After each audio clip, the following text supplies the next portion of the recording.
All right, everybody, welcome to the Command Show. My name is Anthony Kastros. I'm thrilled to be here with you today. It's an honor to talk to you again. Normally, I would have my sidekick, Brian Brush, but he is unavailable, actually doing a real job, 40 hours a week in the train division in Midwest City, Oklahoma. But I have a very special guest here today who I think we're all going to love to listen to. I know you're going to garner a lot of information from. I know I have already. He's a good friend. This is Battalion Chief Mo Khazaal from the Los Angeles County Fire Department. Mo, thanks for joining us, brother. Yeah, thanks for having me, Andoni. I appreciate it.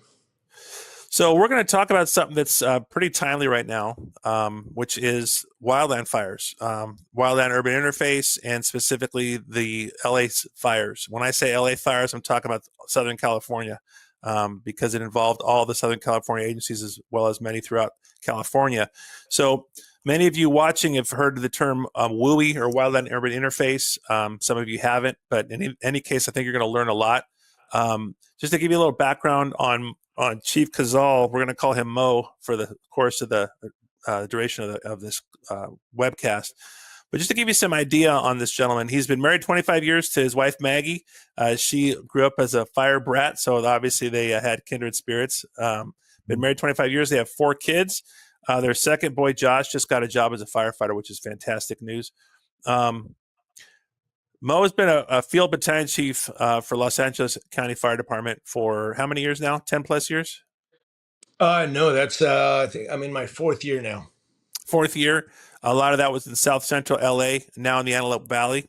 10 plus years in your fire camps, which we'll get to what the fire camps are. We'll talk about that shortly.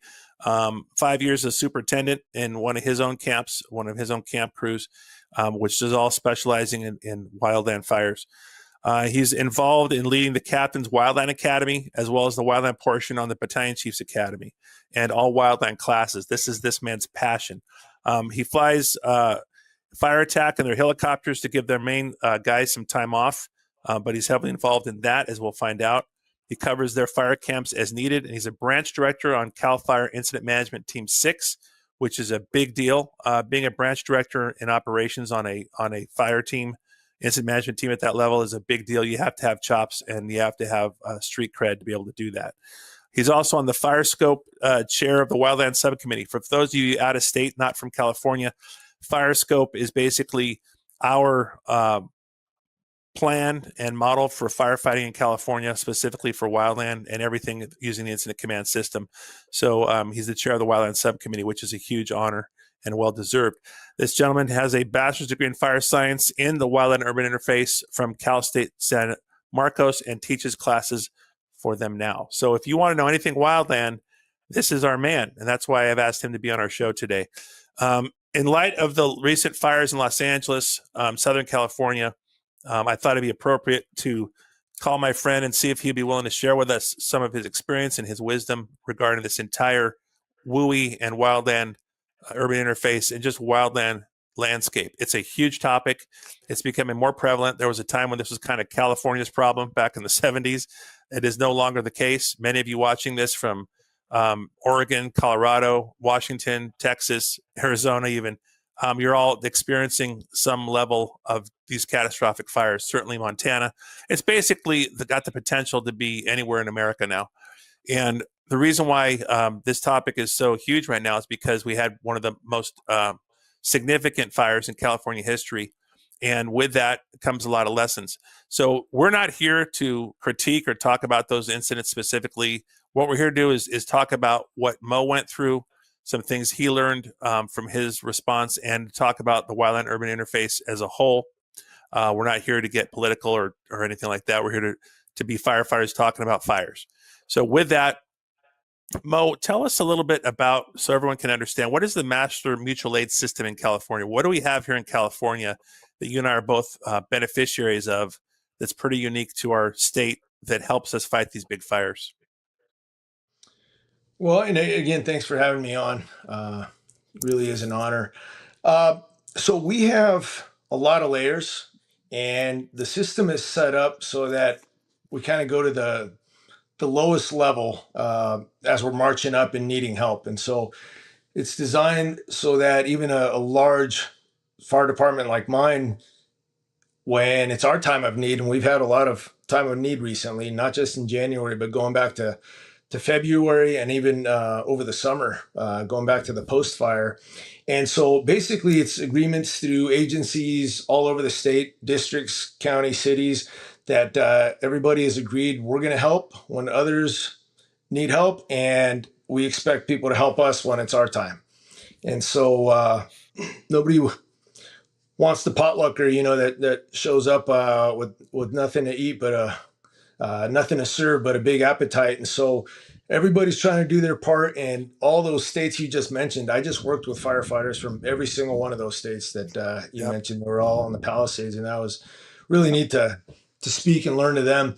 But it basically starts again, like at the lowest level. I know here in Region 1, we have a really good partnership with our agencies, and sometimes, and as fast moving as these fires are, and as much as they're trying to outpace us in command and organization, even a system as robust and that has been used a long time, like California, we need faster. And so our chiefs, Orange County, LA City, LA County, Ventura, Kern, everybody here in Region 1, they have agreements where they literally pick up the phone and everything's going through the right mechanisms and the proper way. But as the approvals are waiting and all that, engines and firefighters are launched in seconds just based on those phone calls and the trust that they've built with each other. And so I know that the phone's picked up, it's answered, and 2, 3, 4, 5 strike teams start heading out from, as an example, in this fire, from Orange County towards us and all these other agencies. And so they don't even wait because they understand that. And so So it's let's a robust system. well let's go back for some of our folks who may not know some of the terminology you and I kind of take for granted. California is broken up into several regions for response purposes. And you're in Region 1, which is Southern California. I was in Region 4, which is Sacramento. But we break it down into individual jurisdictions first, and then that would be an individual fire department like LA County. Then there's an operational area, which is the county, which includes all the fire departments in the county of Los Angeles, not just yours, right? So that's you guys, LA City, and everybody else that's in the county. Then that Yes. is part of several counties which compile a region. And of course, the state is compiled to several regions. And then there's the state, and then there's the federal level. So the Master Mutual Aid Program is really ties us all together through our California Office of Emergency Services. And it's really a very, like Mo said, it's a way to help each other expeditiously. We're used to doing it every summer. It's something I think I was on maybe 10 strike teams in my life, and did 4 seasons on an incident management team. You just get really used to working with other folks from other areas because these incidents are so large. So when we talk about strike teams, that's one leader, typically a chief officer and an assistant, and then 5 like resources. So type 1 engines, type 3 engines, or whatever. So those resources are clumped together to maintain the manageable span of control. Because when you're talking about hundreds and hundreds of engines coming, you need to break them down into usable chunks, and the ICS helps us do that. And so a strike team, although it's comprised of 6 resources, a chief and 5 engines, it's considered one resource because that one resource can there be assigned by a division, for example, or a branch, et cetera, to have a more manageable span of control. So people have an idea of kind of your normal daily world of wildland. Tell them a little bit about LA County, how big an area, how many stations, how many air resources, and what are camps, how many camps do you have, just to give people a perspective on the scope that you're already working with on a daily basis. And then we'll talk about the big fires of recent. Okay. Yeah. County of Los Angeles, we just celebrated our 100-year anniversary. Long history, and it was neat to go through a lot of that and kind of catalog and archive a lot of that. And that was last year. That was our 100 years from 1923. So actually 2023 is when we celebrated that. But right now we're just short of 180 stations. And it's funny, as big as we are, there's about 3,000 badges, plus about 1,500 civilian personnel. And so it's a large department. it's funny how often somebody will say, "Oh, LA County, you probably don't know so and so," but it ends up being a small world. We end up hearing about each other, and then we have regions and bureaus, battalions that really stick together, and a lot of people will stay in a certain battalion for decades. It's kind of nice. Also, you have the option to move around and get to touch different things. We do have, so aside from the about 177 stations, we also have a pretty robust camps program, which we're pretty fortunate. I feel very fortunate to work for a county fire department and still have a great camp section like we do. And so we uh, we have some CDC camps, and we also have some paid camps. So there's 10 camps with 13 superintendents, and each camp has hand crews. And so right now, it used to be anywhere from 4 to 6 camp crews per camp. There's a superintendent over each camp, and they'll roll out as strike teams, as golf strike teams, as you mentioned, and that's 2 hand crews with the leadership. And how And many, just so people, just to kind of make sure everyone's following us, you say CDC, that's the California Department of Corrections, correct? yes, So yes, those are, sir. so those folks are low risk inmates that are put to work fighting wildland fires as part of a hand crew, correct? Yes, they choose that. There's several programs they can choose from that where they can get time off their sentence, get some pay, and so the ones that choose the fire camps come out to camp, get some of those benefits with their sentencing and the pay, but also learn a lot of skills. And a lot of them have Yeah, moved on to a career in wildland, and it's neat to get those letters later and yeah, hear, yeah, or even see guys out on the line. yeah. Yes, and that's correct. So we have 5 of those. So 4 male and 1 female camp in out of Malibu.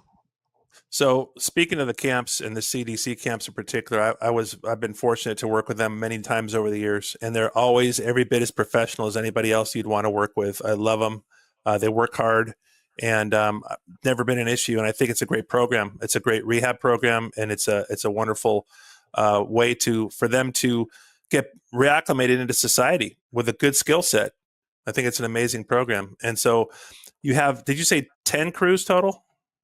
We have 10 camps. So 10 at camps. our height, we had 28 crews, and now we're down It's to about amazing. 18 a day. And so it is, and that's year round. Yeah. So what do they do year round when they're not cutting wildland lines with hand crews?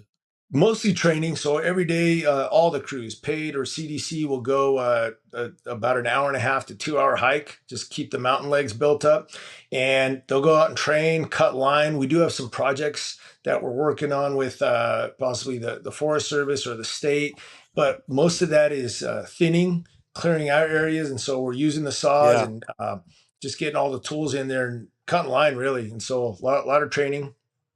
Well, I love the fact that it's proactive. You're trying to control you're doing some fuel management basically throughout the year and training at the same time. So you're being Yes. proactive. And I think when I think LA County Fire Department, everyone has to understand this isn't the entire county of Los Angeles. This is Los Angeles County Fire Department is one fire department in the whole county of Los Angeles. That includes other fire departments like LA City Fire, which is different, and many others, all the way from 2 or 3 stations up to larger organizations. And what I love about LA County Fire Department, your agency, is that you have always been progressive. You guys have always been at the forefront. Everyone, for those watching, you probably haven't heard of Johnny and Roy. And to me, when I think, LA County, you think Johnny and Roy, the TV show Emergency. If you haven't heard of that, Johnny and Roy in Emergency, Google it, and you'll see that these were the first paramedics in the nation, the first paramedics in California. And this was in the early 70s, and they were pioneers. And LA County was at the front end of that. And you've always been at the front end of everything from wildland to paramedicine and everything else. And so it's an honor to have you, and it's an honor to have your organization represented on our show today. And I think people need to really understand the culture you talked about. I was blessed and privileged to teach there this past summer. And what I loved about your culture is it has that small town feel, yet it's an enormous organization, 180 fire stations almost, which is very hard for people to get their head around the size and scope of your department. But the professionalism and the just down home feel that I got working with your chiefs and with your management staff and your battalion chiefs and and all your division heads was just wonderful, welcoming, professional, and just a really great bunch of folks. And whether it was lifeguards, wildland folks, structural folks, I mean, it was really fun. And so that whole culture, I just want to take a shout out because I know you won't do it yourself because you're a humble guy, but pretty awesome organization. And I'm biased, obviously a little biased, but yeah, very proud of, the first paramedics, the first to take a Black Hawk and make them a Firehawks. And there's a lot of rich history. And in that, it's a very tight knit community at all Yeah. levels. And it's truly an honor to be there. Yeah. And the lifeguard program alone, I mean, an enormous division, a huge program that as people probably think about when they think back about, David Hasselhoff and Baywatch, that's LA County. It's the LA County Lifeguards. So That is. I'm sorry to interrupt. I just love it. Oh, So I no, wanted I to throw that out there. appreciate that. Yeah. Yeah. And so, yeah, long history with the camps, and I've been really blessed to be there. I've spent 10 years in the camps with 5 leading hand crews as a foreman and 5 as a superintendent. And then our air operations. So one of our divisions is air and wildland. On the air side, we have 10 helicopters. So right now it's 5 Blackhawks and 5 Bells. One of those is the Helco platform, the helicopter coordinator, whose job it is. And that we staff what we deem fire season, and which has not come to an end right now. We're extending the Helco platform and all the fire season initial attack that comes out from all the air support. That gets extended every month, really, until we see something like 3 inches of rain. And so I know we're staffing it through February now. And so there's no end to that right now, just due to the weather, but very robust air program with top-notch pilots. You need 4,000 hours to even apply for as a LA County fire pilot. And so we get some pretty experienced guys that can do some amazing things, as has just been displayed here in the last month. Yeah, for sure. And I remember I was on a strike team down there in Malibu during the fires in 1993, way back. And I went to one of the camps. We got spiked out or set up one of the camps for our boo or something. And just seeing the helicopters coming and going and the work that was going on and the professionalism of the camps, of the crews back then, a long time ago, was pretty impressive. I still remember it. Just so people know, what is a hand crew? How many people are we looking at for a typical LA County hand crew? One typical hand crew is going to have on the CDC side, it's 14 is where we would be when we'd have a full crew, down to about 12 usually. Sometimes we dip a little lower than that, and pretty similar numbers to the on the paid side as well. But we're working, and this is a fire scope project that we got that'll hopefully get approved next week. But it's the standardized hand crew numbers, and that's going to be 18 is the number for when we go out as a type 1, type 2 IA or type 2. The minimum number is going to be 18, and that's 1 or 2 buggies or buses full of guys that basically, whatever the landscape is or the vegetation, that when the last guy goes through, there's now a clear path down to mineral soil. And how big we build that, our default on most fires is a 4-foot cut, 2-foot scrape, meaning you want 4 feet of vegetation where you can't touch on the sides, and the scrape to be mineral soil down to 2 feet. Now, fires like the ones we've just been witnessing that are laying sideways, we need a lot more than that. Except, that's if we were doing line on the initial attack. But when flames are laying over like that, you just about need a freeway to keep it, and it's still going to spot with the even that won't. Even the freeway won't keep it. Yeah, you're right. The only thing that's been a surefire fire break is the Pacific Ocean. That's about the only thing we know for sure. You're right. Yeah, until the winds lift. Very true. So you're going to hear us talk about IA, which stands for initial attack. So when either Mo or I talk about IA, it means initial attack, which is the initial surge of resources. So Let's go back now to the Wildland Urban Interface, the WUI, which is your specialty. I had a WUI also, but mine was pretty much flat my whole career. I mean, I started my career in Monterey County. I now live in Carmel Valley, which is a very WUI community in Beautiful. Carmel. Wow. Yeah, I'm blessed. I thank God every day I get to live here. But we have a very steep topography, a lot of fuels. We have a Firewise community, which I'm part of, to keep the fuels managed. But we don't have the weather you have. We don't have the humidity. We don't have the wind patterns that you have, the Santa Ana winds. So can you kind of speak to what the Southern California landscape is that's unique to probably anywhere else in the country? Yeah. So I'll start with our climate and why we get these kind of fires and why we're going to continue getting these kind of fires and why we've had them for really since this land's been here. And so, and I'll touch on WUI afterwards. But basically, we're in a Mediterranean climate, and there's 5 of those in the world. And most people can guess where most of them are because I tell when I teach a class and I'm talking about the Mediterranean climate.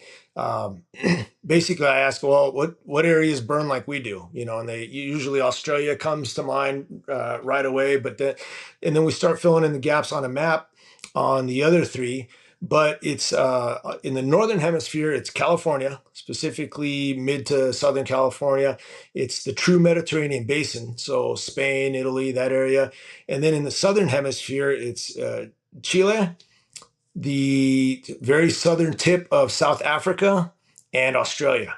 And what happens, and let me know if I'm nerding out too much here, but No, love it. Love it. I think it's important to know why this keeps happening, and it's not just chance or whatever.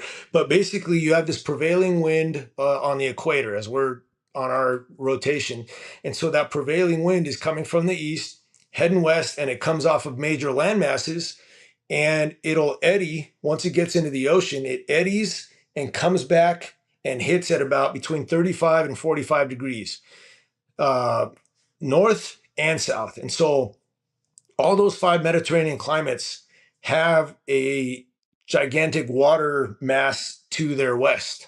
And so what happens is when it eddies, it brings all that moisture in. And so what a Mediterranean climate is really it's any place that has wet winters and dry summers. And obviously, we're 6 months apart on northern and southern hemisphere, but all those places I just described have a prevailing wind that comes off, it comes off the equator, eddies, and brings some of that moisture back in. And so in our winters, we get rain, all the fuels grow, and and most people, a fish doesn't know it's wet, right? You think that where you grew up is how it's like Normal. everywhere else in the world. Yeah, But yeah. the difference is everywhere else in the world is either drier or more wet. Now, I'll say wetter, even though I know that's not a word, but I think it works for what we're talking about here. And so it's either drier or wetter. And if it's drier, there's not enough fuel continuity. Fires don't spread, they don't grow because they're just random bushes here and there in the desert. If it's more wet, then it's wet year round, and usually green enough and moist enough that it's not conducive to large fire growth. They might get little fires here and there, but in those 5 places I mentioned, which by the way are perfect for growing olives, grapes for wine, avocados, almonds, and so all that is where you have that kind of vegetation that grows all of those things. You get the olive oil and all in wine country are places that are going to burn when it dries out. And so what happened recently, and we get that year round. We know that's just going to happen because of the Mediterranean climate. But what happened the last few years is if our cycle starts to cycle really big waves, we get what we had the last 2 years, which was heavy, heavy moisture, a lot of rain. And so the fuels really got to take all that in, grow, and this is where things got catastrophic. The wave went the other way, and we got to a period of extreme dryness. And so the Santa Ana events that we've had in the last 2 months, those aren't that rare. Later, I can Right. talk to you about the PDS, the particularly dangerous situation. Those are rare, but what made this one dangerous is because we get those 3-day wind events, the Santa Anas, Yeah, but the usually in Santa Anans January, are February. yeah.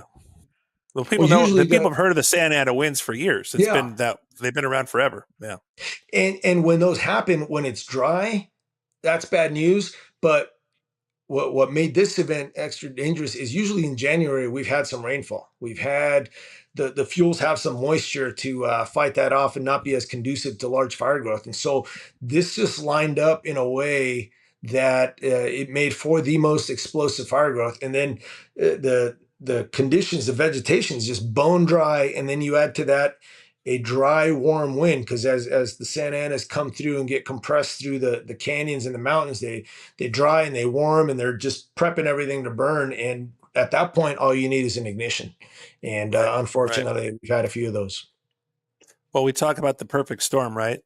Yeah. And the perfect storm isn't just rain or hurricanes or tornadoes. It's firestorms. And you just did a masterful job of explaining the perfect storm conditions that arose in Southern California to create this catastrophic event. So, with that in mind, um, why don't you kind of explain the challenges for firefighters in the WUI environment? Like, for example, where I was fighting fire most of my career, we had a wildland urban interface, but it was usually light, flashy fields and flat. There wasn't a lot of terrain. It was dry, good winds. So red flag days were when we had the winds from the north that came down instead of the delta breeze from the south in Sacramento that was cooler. We had a warmer breeze from the north. That was a red flag day for us. And that dry heat, the dry fuels, was light and flashy, but we rarely, a few times we had, but rarely had topographic challenges. And for those listening, fuel, weather, and topography are what are going to drive your incident, your fire, right? And when it comes to weather, it's wind, relative humidity, and temperature. And the wind is typically the overriding factor. But when you put them all together, it's explosive. And so, can you talk about the WUI in Los Angeles, in LA County, and what is so particularly challenging than, say, a flat community where it doesn't have the terrain that you guys have? Yeah. And so as you brought up the WUI, you got your forest, you got your vegetation, your wildland, then you got your urban areas, and the WUI is where those two come together. So where they meet, and really the language that we like to talk in, especially if we're trying to be as brief as possible on the radio, is we will call it either intermix or interface. And so interface is where basically my rule of thumb for interface is if I can step on one side and say, hey, now I'm in the wildland area, I step over a wall, a fence, whatever. So a lot of neighborhoods, a lot of track or communities that are up in the hills, they're more interface because there's a line of demarcation where now this is the urban side.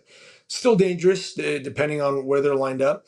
And then we have intermix, which is where you cannot draw that line. That's where you have large trees and everything through the homes, and probably something closer to what you have in the Absolutely. Central Valley there. And Yeah. so the WUI is there's a few things about it that make it different because we want to compartmentalize things and just go to work. Firefighters, just especially structure fires, and a house that is being impacted by a wildland fire. Once the crew is inside that house, it looks like every fire they've been on before. And so, one thing I really caution, especially captains, is this is not your normal fire. This is not a house Yeah. fire that you're on, but your firefighters, it's going to sound like, smell like, feel like the same. And there's a lot of differences. And so, one of which is in LA County, a structure fire. If I was just to call 911 right now, I get 4 engine companies, a truck company or a quint, a paramedic squad, a battalion chief. And so all that shows up for one house. We don't have that. We just don't have that number of resources to assign to as fire comes and starts a conflagration where it's moving from house to house. And so they need to realize there's nobody. Fire attack is not going to have somebody on the roof ready to help and coordinate attack with, or a team to do search. And so you're on your own with a house, and that presents many challenges. And so I think the WUI should be seen as almost its own fuel model, just like we look at timber and Absolutely. grass and all that. Yeah. And Yeah. so when you look at houses or where we're building now and situating them, you mentioned the three factors that affect fire, right? Fuel, weather, topography. And the biggest of which, the biggest influence will be in that weather world, which is wind. When we talk about alignment and being aware of alignment, and so those three that you just mentioned, that's a good way to size up your fire. And Yeah. as we say, where your fire is going is sometimes more important than where your fire is at. And we try to, Absolutely. as Wayne Gretzky once said, a good hockey player knows where the puck is. A great one knows where the puck's going to be. And Right. so the higher we're working in that ICS org chart, the further in the future we got to be living and thinking, Exactly. okay, my fire's there now, but where can I predict it's going? And we look at those three factors that you mentioned. So the most explosive fire growth we're going to have is when those three are in alignment. And so when Yep. you have topography, and it could be your fire could be backing down, but as I challenge our guys to do is start looking at things as a veteran, and with enough sets and reps, you realize, yeah, it's backing down right now. And give you an example, it could be 6-inch fuels grass. It's backing down on the eastern aspect, which isn't usually our more explosive side, and the wind's pushing it downhill. So you got everything's out of alignment there. But the veteran's going to recognize that what he sees is not a big deal is about to hit that bottom and do a slope reversal and go into alignment with wind. It's now going to be the western aspect that the sun's been baking all day. It's Yep. light, flashy fuels, which is the most Yep. explosive, and it's got the wind. And so, what seems like a nice docile 6-inch flame is about to explode on that hillside. And we usually in Southern California, we're more than likely going to have homes and communities up there. And so Yep. that's the challenge is with the WUI and trying to get resources in to and I could talk to you at some point about just our structure defense triaging and what the crews are looking Yeah. to do once they get in there. But that is a huge challenge for us and something that we're constantly trying to train on and get better at. No, that's marvelous. I love it. Excuse me. I'm learning so much just listening to you, brother. I just love listening to you. I could sit at your feet all day long. So I love the description of a good hockey player knows where the puck is. The great one knows where the puck's going. That's incident command, right? We talk about living in the next at the tactical level, living in the then what if at the strategic level, right? And as you mentioned, the higher up you are in the chain of command, the further out you need to be looking. And so using that analogy of the canyon and yeah, it looks great. No, this is nothing. Oh, cancel resources. We're good. That's amateur. That's bush league. Realizing, oh no, you know what? Keep them coming, and maybe I might even double my resources because in the next 5 to 10 minutes, this thing is going to blow up and go across that canyon up that other ridge, and there's a bunch of homes up there. And that's the same thing. That same mindset is required on a house fire, but it's just a different scope and different factors on a WUI situation. And I liked how you described the interface versus they're intermixed. I'm definitely in an intermixed environment in my community. Definitely. It's just, it's intertwined and intermixed and just, it's Beautiful. crazy. Yeah. Yeah. And right, wonderful to live in, bad to have a Yeah. fire in, it's like lightweight construction. Hey, great roof, but terrible when it's burning. So let's talk. You mentioned about things like structural triage and tactics. Why don't you just go over some fundamental basic stuff? Hey, when we're showing up and there's a whole mountainside going and there's multiple homes threatened and we have limited resources, what are some size up mindset things we're thinking about when we kind of get deeper into a little bit of structural triage? What are some considerations? So, and this has been for several years now that we've been training on this, getting our captains, the BCs on board, and I think we're pretty close.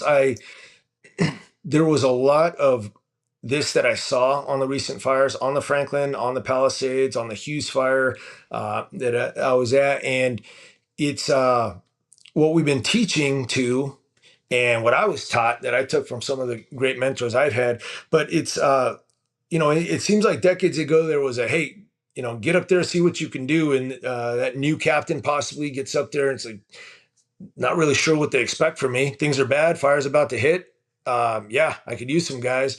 And so we've been teaching in the same way that we wouldn't throw a brand new EMT or paramedic without teaching an assessment or a triaging tool. Really, how do you know how sick this person is? And you got a box full of drugs. You're not just going to start slamming stuff. We're going to work down an algorithm, see where this is going, and see what we have that can fix that specific problem. And so just like teaching a patient assessment is triaging a neighborhood. And sometimes you have 5 minutes, sometimes you have an hour, sometimes you have 30 seconds. And so what we've been teaching to is and training for is sending a captain, a BC, somebody, and sometimes all they're going to get is head up to Live Oak Drive and tell me what you got. That's it. But implied in there is, give me a brief on what you need. And we work on in those moments, that radio discipline is priceless, right? We need to be as concise. We need to say as much as we can with as few words. And so what we've been training to is, and we didn't come up with this, but we helped come up with this along with the state. I really like using what the state teaches, SFACs, survival facts. And so say I just got that assignment. Hey, get up there and tell me what you got. As I'm driving up, and I'm starting to already categorize really into non-threatened, threatened defensible, and threatened non-defensible. So I'm already kind of looking around and starting to think of and categorizing the homes that I'm asked to go check out, and then using the SFACs, starting with survival. So I'm looking at a street, or a BC might give a whole street to a strike team and or a single engine and say, hey, see what you can do on that street. So you're looking at the homes. The number one most important factor is survival. Can we survive in there? And I don't plan on getting into the TRA debate. There's some agencies that think of that as a bad word. What I would say with anybody I'm talking to is, well, let's first define TRA and see if we're talking about the same thing. Because if it's just a temporary or a tactical place that my crew and I can jump in and out of and catch some quick breaths and continue the firefight, then but it's not something that we should be putting on a map months ahead of time, because the TRA Things is change dictated. too much. Yes, depending on the fire behavior that I'm on that particular day. And so just for our listeners real quick, Mo, you're talking about a temporary refuge area, right? Yes, temporary refuge area. It's TRA. And that is a place that guys can go in and just get some clean air, just regroup for a sec, but you're still you can still be flexible. You're still in the fight. You need to be, yeah. Yes, still in the offensive mode, if you will. And so that's the first thing is, would I even have a TRA? Can my crew and I be here and live? And so that's the S of SFACs. And then the FACTS really is fire. What's my fire doing? What's the behavior? What's it looking like? Where's it at? A is access and egress. Can we get in? Can we get out? And as you know, sometimes it's noon, it's sunny, everything's beautiful ahead of the fire. But when the fire hits, you lose all of that. You can't hear, you can't see, you've taken embers. So can we get out in those conditions? And when the fire hits is when people that didn't want to leave. And so you got them on the road so you're assessing all of that. How narrow is this road? Can we safely turn around? So that's the A. The C is clearance or construction. Is this home even built such that I can save it? Did they do enough clearance to give me battle space that I can safely put my guys in there? T is time. Are we looking at 5 minutes to impact, 30 minutes to impact? And the last, the S is stay or go. You make that decision. And so that is a quick, head to toe ABCs of the wildland, comparing it to the EMS world. Now they're armed with the tools. And what we want them to do at that point is we go by, and I strongly believe in the FOG manual, the field operating guide that FireScope puts out, and the IRPG that the NWCG puts out. They call them tactical actions. They might be strategic actions as well, and we're kind of having that discussion at FireScope. But there's recognized terms that mean these actions, and so the ones we teach for LA County And if I had my way, they'd be the only ones. But it's 3 primary actions that you can take in structure defense. And those 3 are check and go, prep and go, and prep and defend. Yeah. And then there's 2 secondary. The secondary actions are fire front following and tactical patrol. And so the way we teach it is, as you're assessing, you're doing your SFACs, and if the fire is just too much, you can't survive, you can't even be there. If there's no TRA, if there's no place for the crew to survive, go is going to be in the word. It's going to be either check and go or prep and go. So first step is check for TRAs. Next step is, okay, do we have time? If I have time, I might be able to prep some places for that impact that's about to hit. Or if I don't have time, it's check and go, which is when we're knocking on doors, ringing doorbells, getting people out, throwing them as on this fire, sometimes in our own vehicles to get people to safety. And the only firefighting that's going to happen is if there's a safe place for guys to get in and out of, and be in a TRA. And so what I expect of a briefing from somebody I send up to go, hey, tell me what you got on Live Oak Drive, is they'll go check it out. And then I expect something like, hey, Battalion 17 from Engine 101. We got about 40 homes up here in the intermix. We have about 8 that are threatened defensible. If you can get me 3 more engines and a patrol, I think we could prep and defend.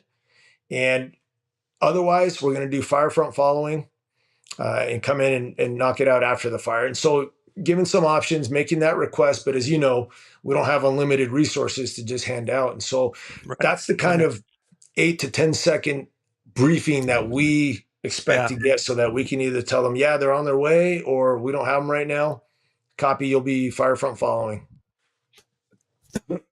Beautiful. Love it. Love it. If you're not learning from this, then you either, I don't know. I can't even say. This is fantastic. So we're talking, we're kind of working our way up now. Now we're talking, obviously that was tactical stuff, some tactical considerations, right? So now let's get up a little higher. That was a strike team leader, possibly working under a division supervisor. Okay. And the division has multiple strike teams checking multiple parts of this community or neighborhood, for example. Then we get up for just to keep our chain of command manageable, we get up to a branch director. And that's, I know you fill that role on your incident management team, right? And so that's a area that most firefighters don't know about, is branches. They understand groups, they understand divisions. A branch is something you're not going to typically have on a structure fire, but it's very, very, very common on the wildland, in the wildland arena. And so as a branch director, what's your mindset, say, over a division? You're going to have multiple divisions, and you're going to be a particular branch that has a much larger chunk of real estate, and the divisions work for you, and under them are single resources, strike teams, dozers, hand crews, what have you.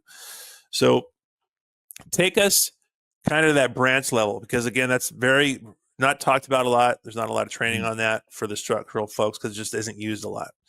So what are you thinking as a branch director when you go on your teams? And then we'll kind of get specific into the Palisades and kind of your experience that you had there. Yeah, and so a branch, and like everything, there's different modes. Usually if the team's coming in, the IA is either has already happened, or they're just coming out of it, or we're coming in to reinforce. But yeah, the IA is a whole different beast. That is when you're getting it handed to you fast and furious. And so when I come in on the team, the busiest day of a branch usually is the first couple of days. You're setting up a lot of the logistical needs, drop points, big things on the map, the containment lines, primary, secondary, and providing a lot of intel for operations. For IA, and it's funny, we've been discussing branch management a lot. We have some neighbors to our northwest of LA County that they're really heavy into branch management, and I like it. I mean, being a branch, I love branch management, but I kind of have a few rules of thumb to it. And this is what I'm teaching now to our captains and our BCs, is basically don't branch it, is and so, and okay. I say that on in the IA arena.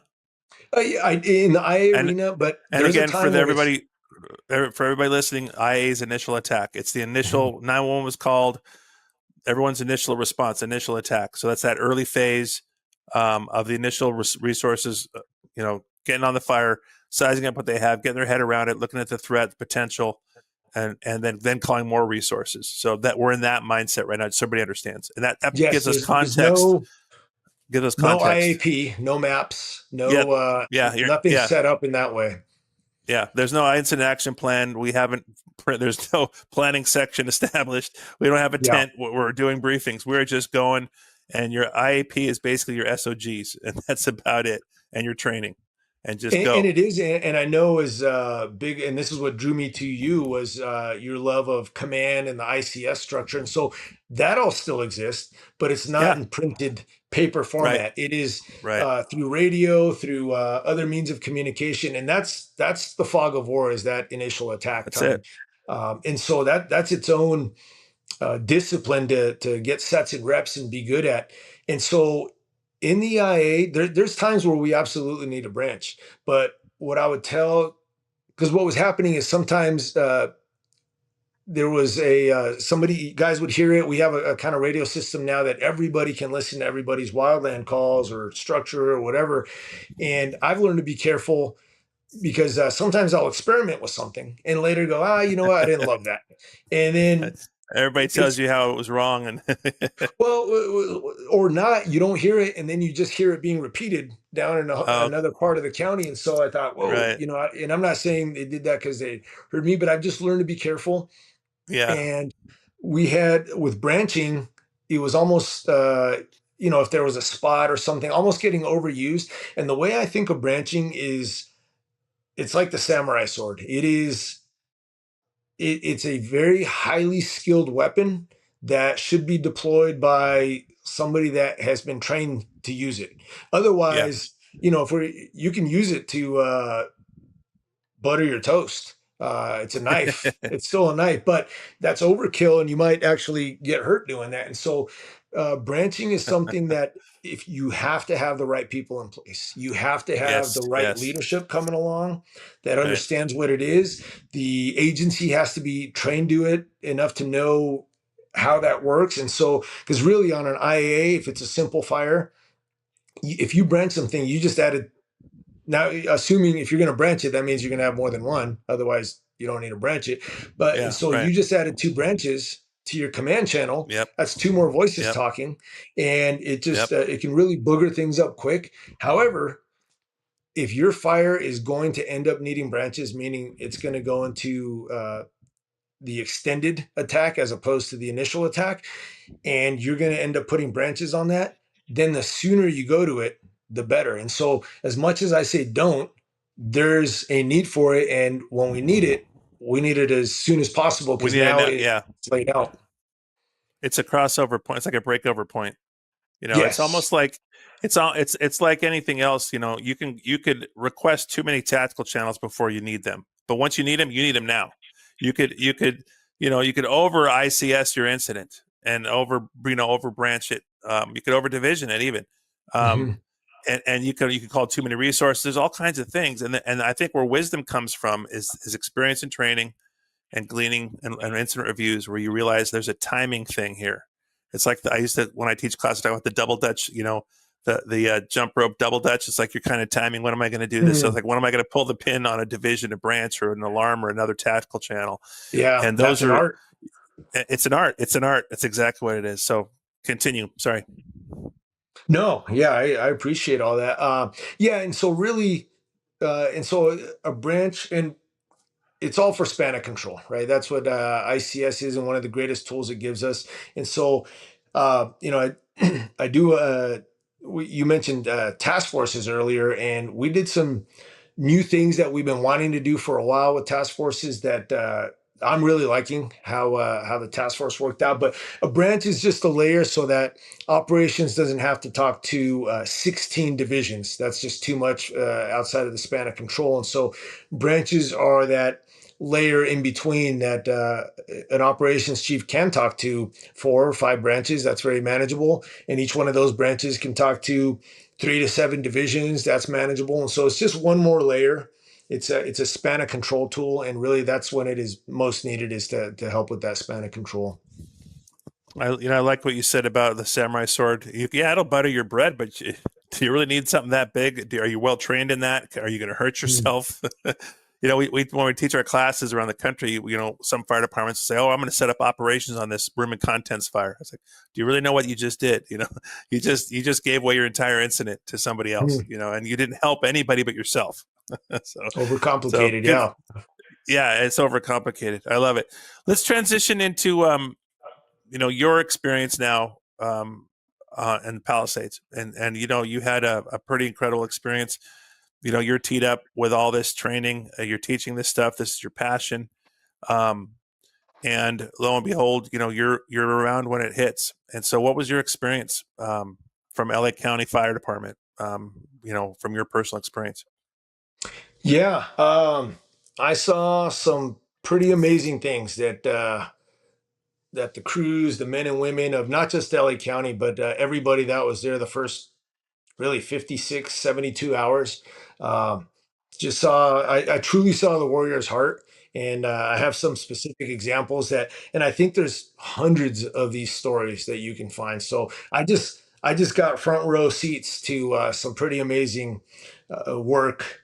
And right when you're going to say there's career fires, just like the 100-year fire that, in 93 or '03, and then there's another one a couple years later. And so as much as we think, well, I don't know if this is going to happen again, the signs are there that it very well could, and we need to be ready.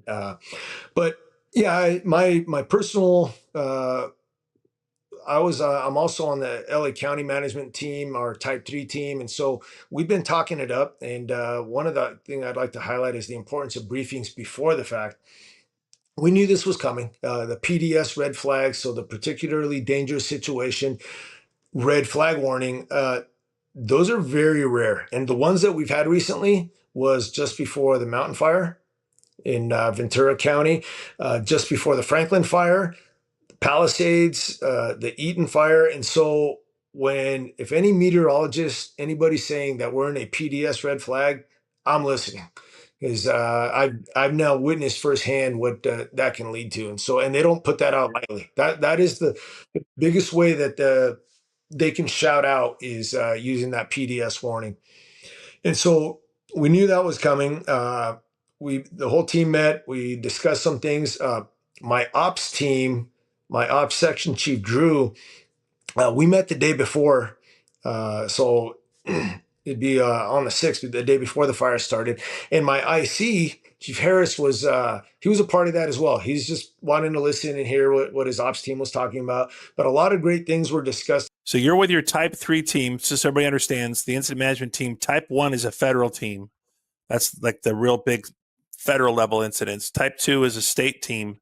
Type 3 is a local area or operational area management team for the county. In this case, your own agency team, because you cover such a large area. You're the day before these predictable events are coming. They've determined it's a particularly dangerous event. So we're gonna take a close look at this. So you guys are being proactive.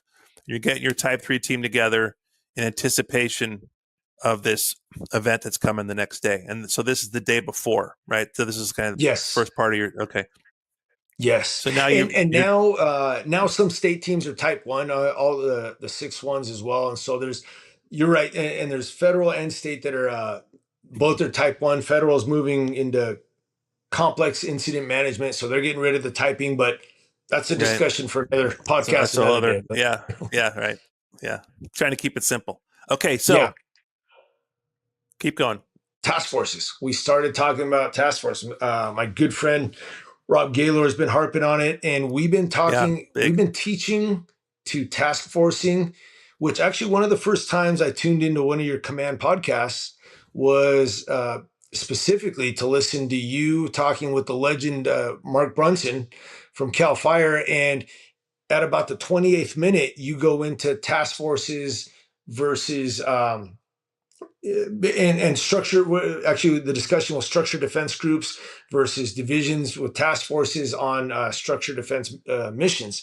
And so as an agency, we've been training, talking, and teaching to it for years now on the importance of task forces. But it's not a new concept. It was new to us in the last 5 years or so. But as we've been trying to scratch our heads and think ahead of time, how can we tackle something this large?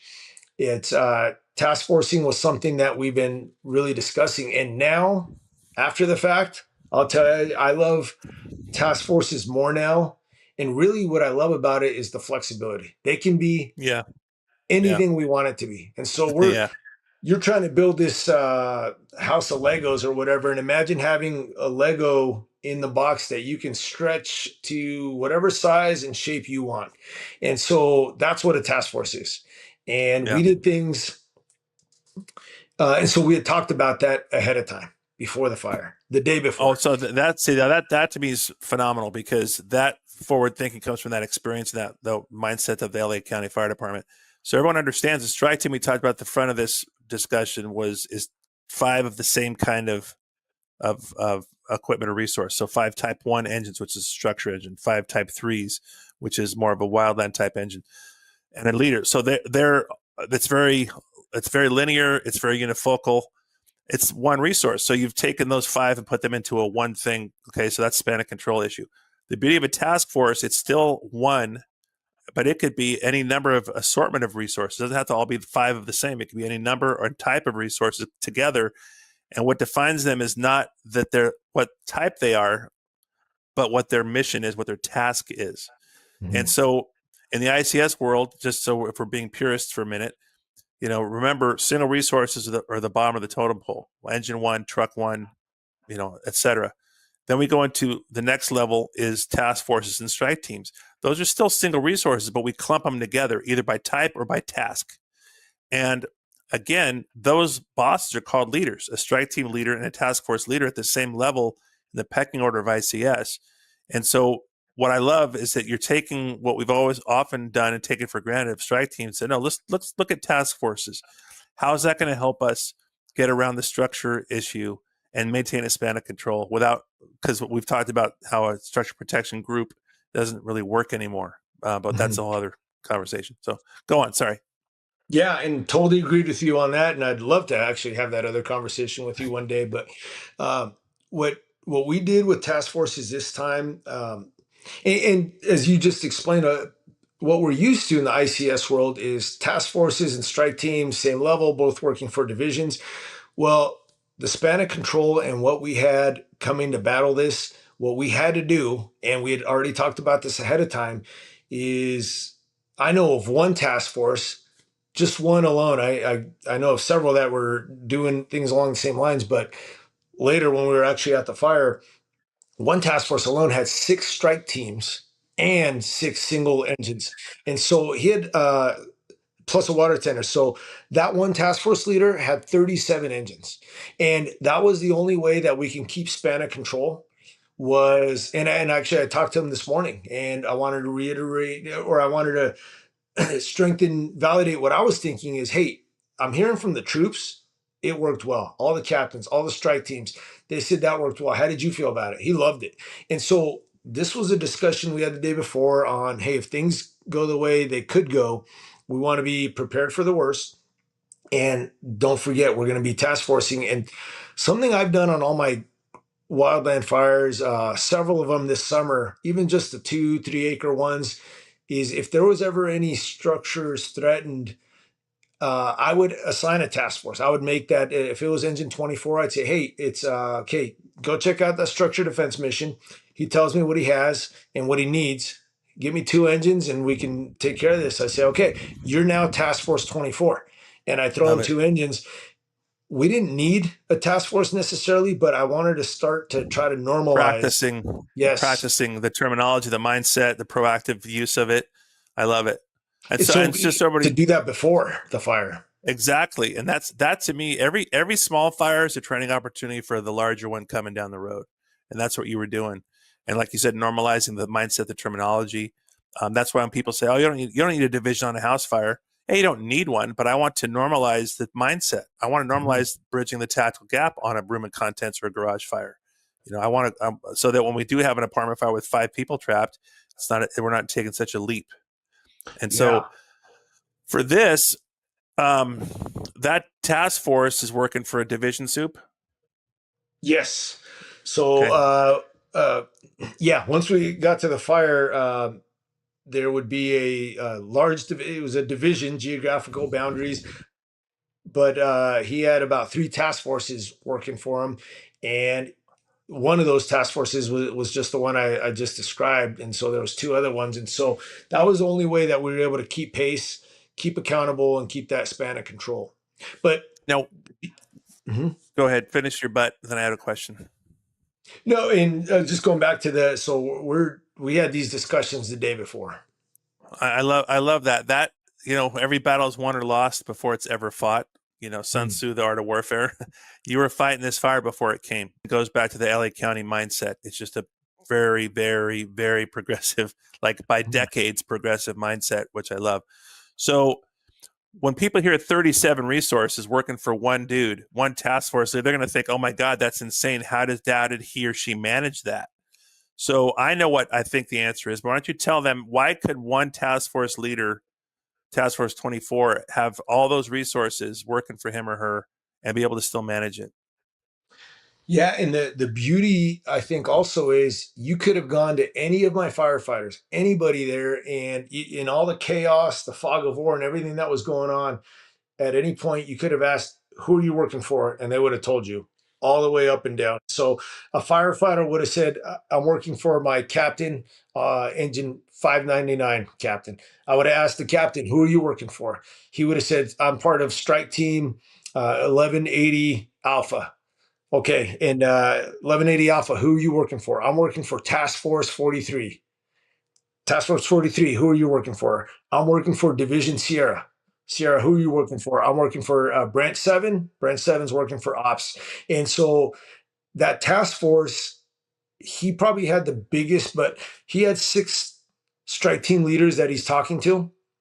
But in this type of firefight, and one thing I'd like to highlight when we get to that is just the leader's intent of there was a point we had to trust our guys. There's no, as a ICS and command purist as you are, and I like to think I am, we on a house fire, we're able to tell and give labels and jobs to everybody and kind of have pretty good idea. But when we're getting outpaced like we were on this fire, that the beauty of going to a decentralized command where we're giving clear leaders intent, but for the tier that we use, TIER, right? Take initiative, that's the T and the I, engage and report.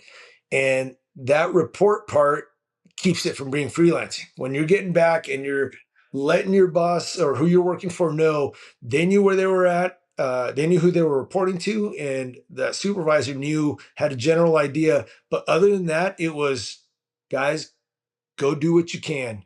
And we're expecting our teams, and this was all over the Eaton, the Palisades. It was hours and hours of doing what you can, of seeing a problem, engaging, reporting back. But there was no, hey, this engine come to this Asking house. permission.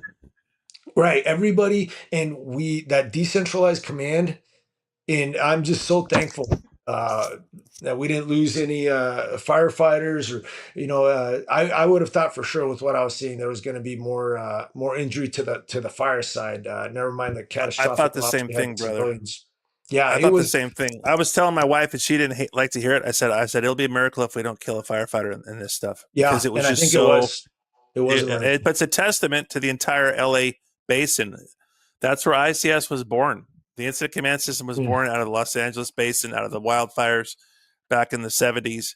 And if anybody are the resident experts in ICS usage, to where you can even get creative with it and really see what it can do for you, it's your whole region. And that you proved it with how you guys all handled this fire. And I love the idea of the tier, and that I love that really puts a nice, it has a great ring to it. It puts a very nice algorithmic system together, because it is take initiative, execute, and or engage and report. I had a fire one day on a red flag day, just in my battalion. It wasn't going to make the headlines, but it started out as a large home under construction in the stick frame phase, and it was amber casting so bad on a red flag day that by the time we were done, we had 12 different structures going on a Tuesday afternoon, and we ended up with 4 divisions and 3 or 4 alarms, and it was all about the tier mindset: take initiative, engage, report. And it wasn't asking permission. It was, hey, just so you know, this is what we're doing. This is what we need, kind of thing. It's not, they're not asking. And when you have minimal discretionary time to task has to be instant, like a victim trapped in a house fire or an apartment fire. You want that initiative. You want your crews to have initiative, but it's because of the trust that was placed in them through training and time. Training plus time equals trust, period. Right. And so the training and time that you put into your people allowed you to entrust them and therefore decentralize, which lets them have a quicker time to task. And so when you have that much coming at you and that much chaos, that's the only way to handle it. And unfortunately, people think ICS is only used for a Palisades fire. It's not. You could use it with true people trapped in a house fire.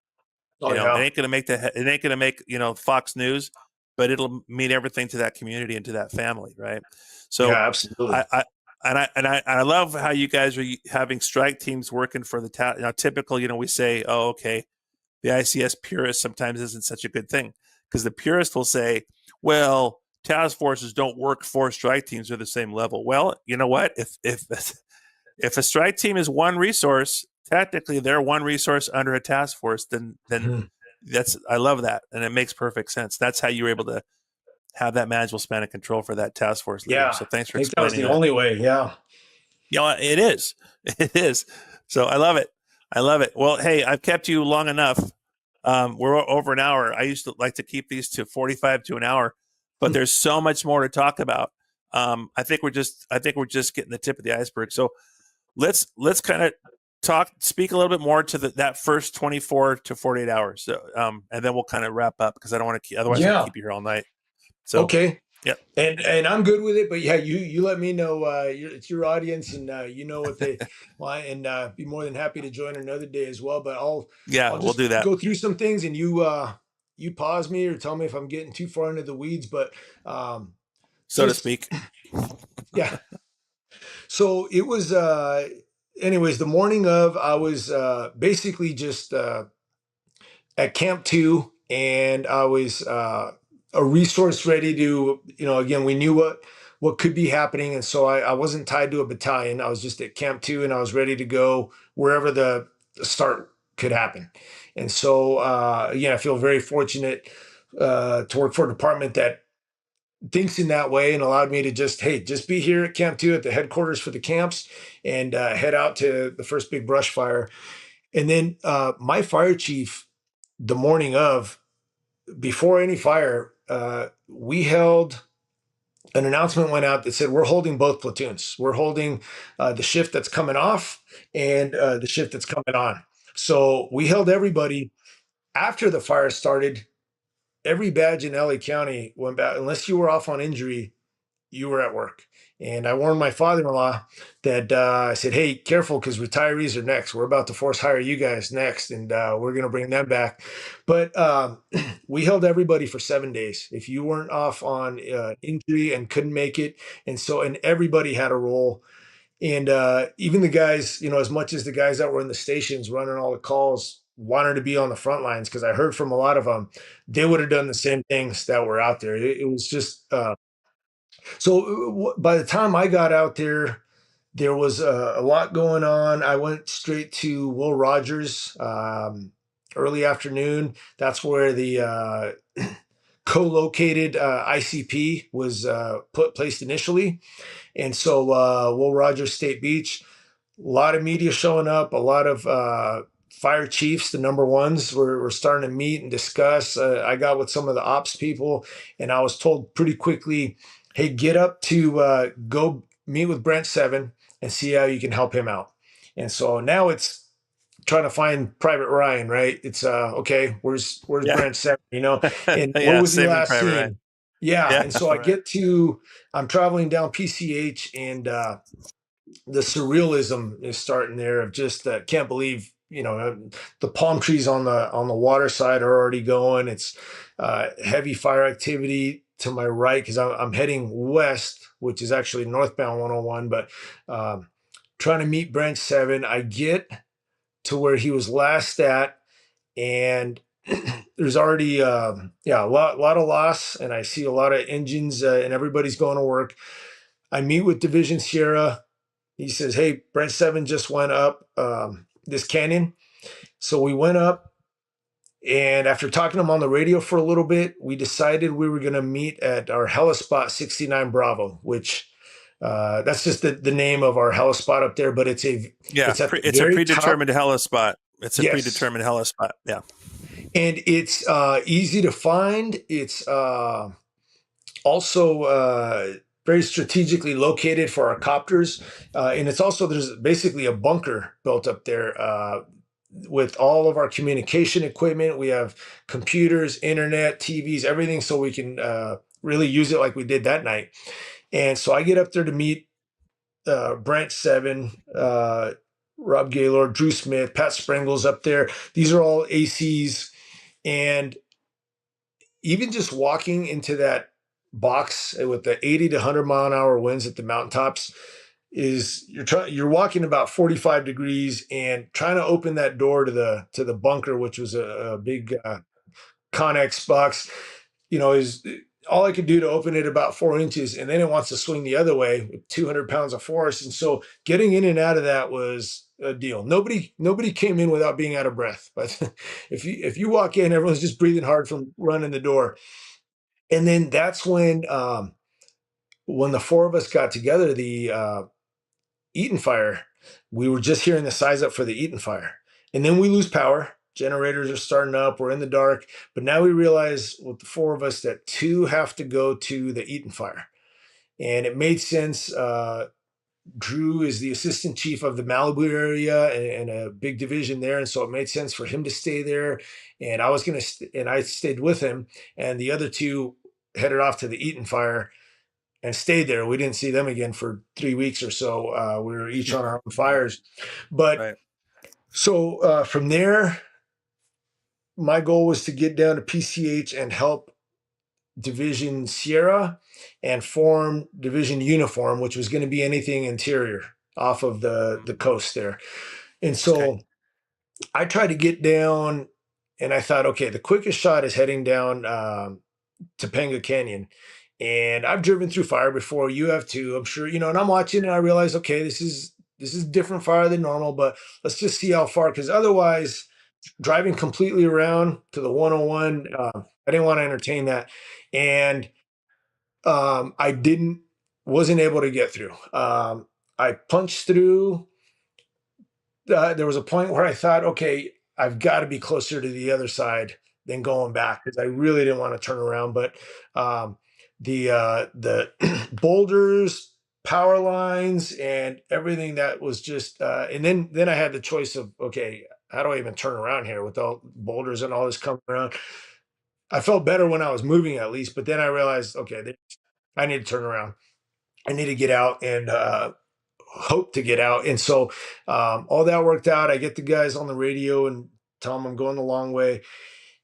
And that was just my adventure kind of getting there. But the firefight that I saw from there, and I'll just give you an example, because we're on PCH, everything's burning, and the crews, the task forces, the strike teams, everybody's moving with the head and staying back and doing tactical patrol. But we're doing fire front following. We're getting people out.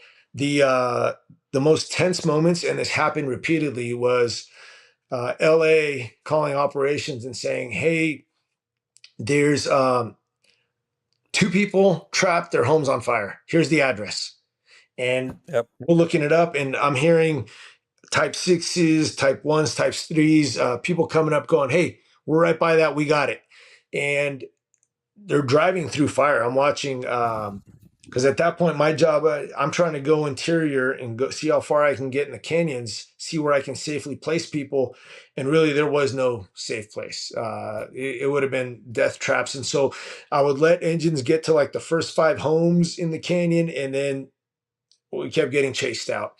And Yeah. patrols, everybody's.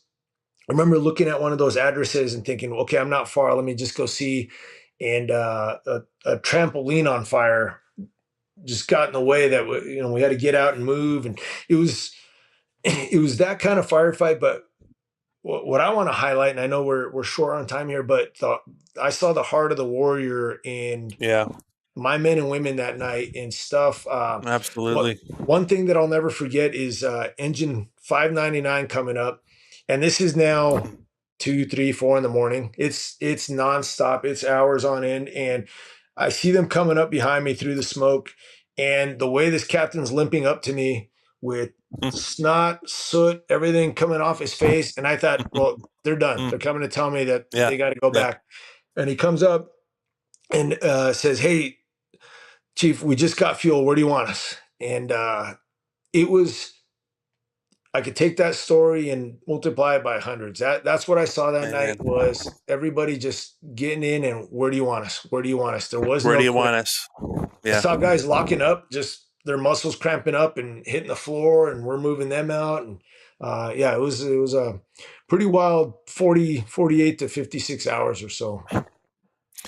Wow. Well, Chief, I can't thank you enough for sharing all of this, but especially that culminating in that story right there, and reminding us that that was just one example of hundreds and hundreds of other Hundreds. crews doing the same thing all around you that you didn't even know about. That's what makes a difference, and that's what the warrior mindset is. Why the fire service is the greatest profession in the world. Agreed. We love our military, we love our police, and firefighters share a very special bond with our brothers and sisters in battle, whether it be law enforcement or military. And that warrior mindset is a common denominator to all of those. And unfortunately, it's always there. It's lying dormant most of the time, but it's there. And only in these events does it come out. And I'm pretty emotional right now just hearing you tell that story, and I wasn't even there. So thank you for sharing that. I think we need to have you on again and soon to kind of have part 2 of this discussion, because I'm sure we could go on another hour and a half. But I want to specifically thank your fire chief, your ops chief, and everybody at LA County for doing what you guys do and gals do. It's like I said at the top of the show. Yours is an amazing fire department. It's a huge, amazing fire department. It's not just big; it's big and incredibly functional. And also, like we started at the beginning, there's that heart of a warrior, that small town heart, American feel, if you will, that's alive and well. And it's those folks and them being led by leaders like you, Chief, who not only prevented us from having any firefighters get killed, but from stopping this when and how you did under incredibly adverse conditions. So I can't thank you enough for sharing all of this with us today. I know that everybody watching this is going to gain a ton out of it. They'll probably forward it to a lot of people, and they'll get a lot out of it. But we're going to have you back to continue this discussion, because it has to happen. So any parting words or comments? Just what you just said. I mean, the leadership trusted us on that night. They're trusting us, even allowing me to do this interview with you. Yeah.